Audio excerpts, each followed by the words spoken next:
कोंकण चाललो बघा पण आम्ही पिल्लू पण ओटकल नाले का अगं बाई पिल्लू आमची लहान आहे का अजून? अगं मम्मा अजून हो अजून लहान आहे आमचे पिल्लू. मोठं झालं ना मग मम्माला घेऊन जाईल वोटिंग करायला. मग सगळे छान आहे म्हणून छोन ओ कशी ना कशी गोडी दिसते. हा घेतलं ना आधार कार्ड घेतलंय कालचं पण घेतलंय आणि अकरा काय तर सांगितलं पप्पा बघते.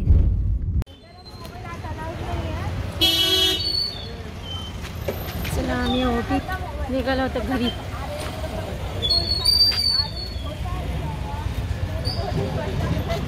गाडी पार्किंग केली हो इकडे.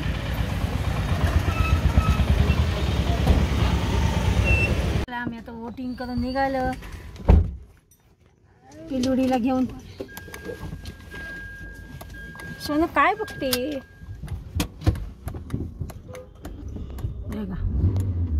तुझं बोट दाखव. आता बोट बोट वोटिंगचं बोट दाखव बोट केल्याचं बघा.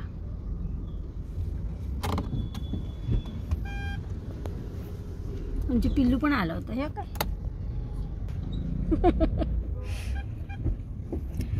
एवढ्या थंडीत आलं थंडीत. हा एवढी गर्दी नाही थंडीच. आता काय दिवसभर चालू आहे म्हटल्यानंतर लोक कशाला इतके लवकर येतील.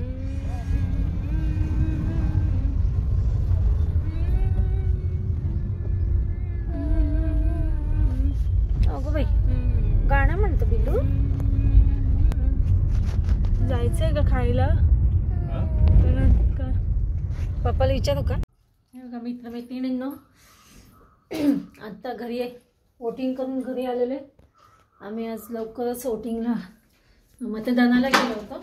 वोटिंग म्हणजे मतदान करून आलो. आज मिस्टर सकाळी लवकर जाऊन आले.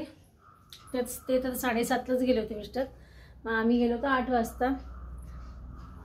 गर्दी एवढी नव्हती कारण का सकाळी सकाळी लवकर गेल्यामुळे गर्दी नव्हती.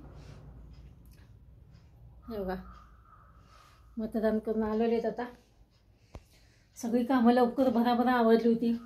देवपूजा कपडे सगळं आवडलेलं होतं.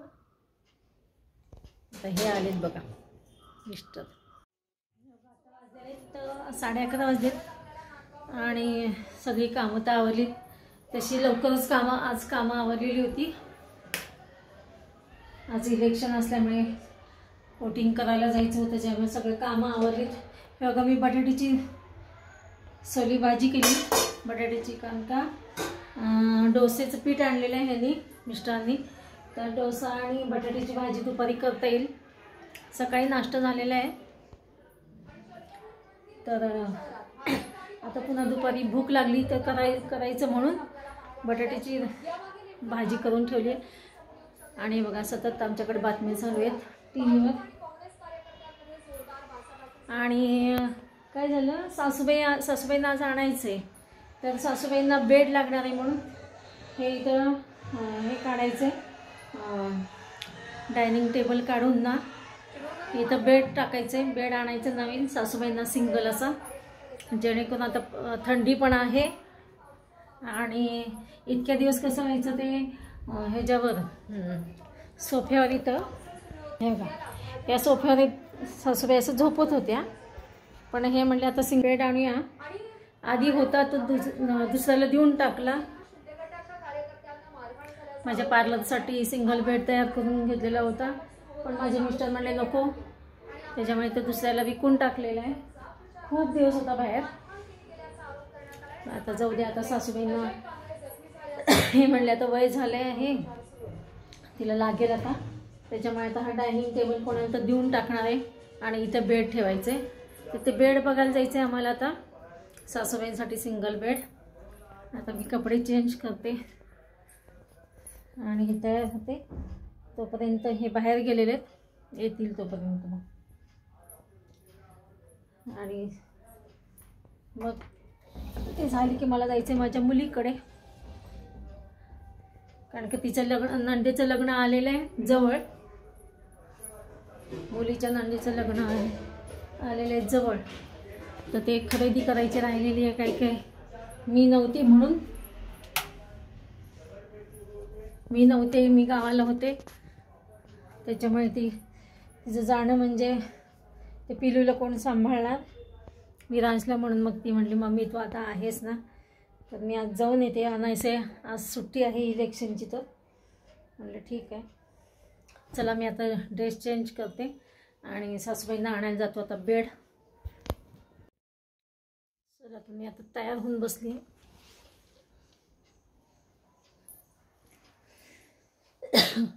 थंडी बरोबर ऊन पण तेवढंच आहे बघा बाहेर.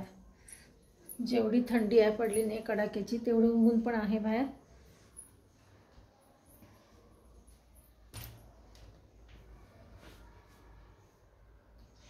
आता बघू किती सासूंपुरतं सिंगल बेड घ्यायचं. आता कितीला आहे काय बघूया.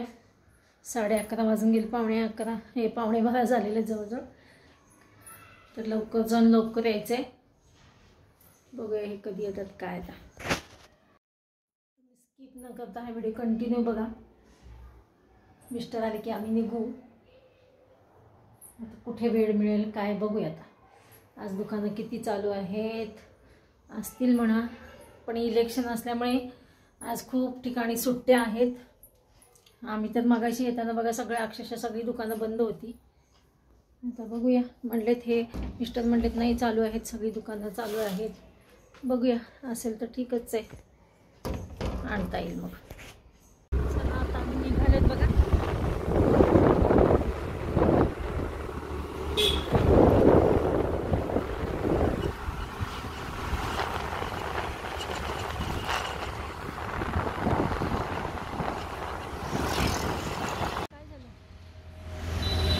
कुठलं फर्निचर आहे व्यंकटेश? काय झालं?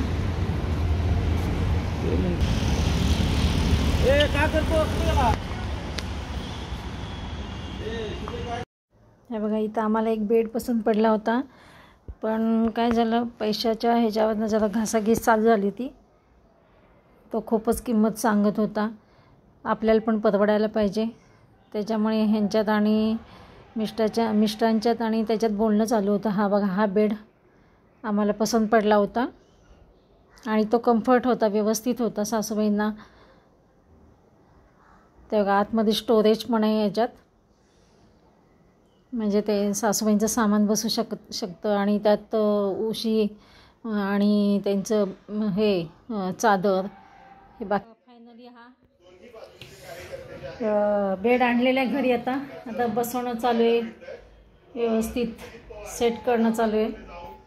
इथं ठेवायचं का इकडे ठेवायचं हे बघा. ॲडजस्ट, कारण का रूम छोटी असल्यामुळे ॲडजस्ट करायला वेळ लागतो सगळंच. इथं डायनिंग होता, तो डायनिंग उचलला आहे, इकडे बाहेर ठेवला आहे. हे बघा डायनिंग. कुठलं गेट? नाही बाबा, हां हे उघडलं तर काचच खाली ठेवली व्यवस्थित मी. हो पलीकडचे गेट. हो ते म्हणजे काही होणार नाही, धक्काच व्हायला लागणार. अशा प्रकारे बघा ह्याने आता ॲडजस्टमेंट केली आहे डायनिंग टेबलची. आता म्हणजे डायनिंग टेबल बाहेर ठेवून.